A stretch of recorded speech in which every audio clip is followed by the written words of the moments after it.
கர்த்தராகிய இயேசு கிறிஸ்துவின் நாமத்தில் அன்பின் வாழ்த்துக்கள். எபேசியர் 2:8 கிருபையினாலே விசுவாசத்தை கொண்டு இரட்சிக்கப்பட்டீர்கள்.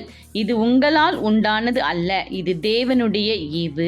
நாம் பிரியமானவர்களே, தேவன் நம்மேல் வைத்த கிருபை அளவிட முடியாதது. அந்த கிருபையின் மேல் நாம் விசுவாசம் கொண்டு இருந்தோமானால் இரட்சிக்கப்பட்டிருப்போம் என்று கர்த்தர் கூறுகிறார்.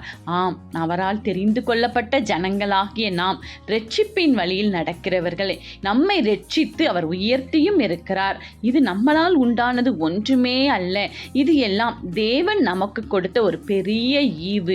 தகுதியில்லாத நம்மை தகுதிப்படுத்துகிற தேவனாயிருந்து நம் கரங்கள் பிடித்து நமக்கு தேவையான காரியங்களை நிறைவேற்றி கிருபையினாலே நம்மை நிலைநிறுத்தி வழிநடத்தி விசுவாசம் என்னும் கேடகத்தை நாம் பிடித்து கொண்டு இரட்சிப்பின் வழிகளுக்குள் இருந்து தேவனை நோக்கி அமர்ந்திருப்போம். ஆமென்.